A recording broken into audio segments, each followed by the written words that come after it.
நம்ம எல்லாருமே மாட்டுப்பால் குடிச்சிருப்போம். ஆனா அது சைவமா இல்ல அசைவமானு என்னைக்காவது நீங்க யோசிச்சிருக்கீங்களா?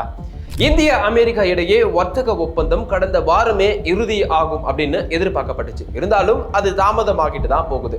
அதாவது அசைவ பால் விவகாரம் காரணமா தான் இந்த ஒப்பந்தத்துல தாமதம் ஏற்பட்டுள்ளதா சொல்லப்படுது. அது என்ன அசைவ பால் அப்படின்ற கேள்வி உங்களுக்குள்ள வரலாம். அமெரிக்காவில் பசுகளுக்கு அசைவ உணவுகள் வழங்கப்படுது. பன்றி, மீன், நாய், குதிரை ஆகியவற்றின் கொழுப்பு மற்றும் பாகங்கள் கலந்த உணவுகள் வழங்கப்பட்டதுனால அதை அசைவ பால்னு சொல்றாங்க. குறிப்பா இந்தியால பசுக்கள் கலாச்சாரம் ரொம்பவே ஃபாலோ பண்றாங்க. அதுவும் சுத்த சைவ உணவு முறை தான் பின்பற்றப்படுது.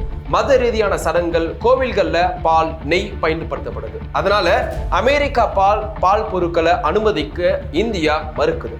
மாமிசம் உள்ளிட்ட விலங்கு சார்ந்த பொருட்கள் தீவிரமா தரப்படாத பசுக்களிடமிருந்து பெறும் பாலை மட்டுமே இந்தியாவில் இறக்குமதி செய்ய வேண்டும் அப்படின்னும் இதை உறுதி செய்ய கடுமையான சான்றிதழ் கொடுக்கணும் அப்படின்னு இந்தியா வலியுறுத்திட்டும் வருது.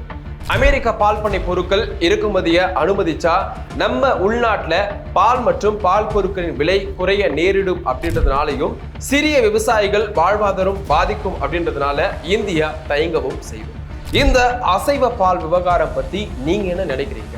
கலாச்சாரம் முக்கியமா, வர்த்தக வளர்ச்சி முக்கியமா அப்படின்றத மறக்காம கமெண்ட்ல சொல்லுங்க.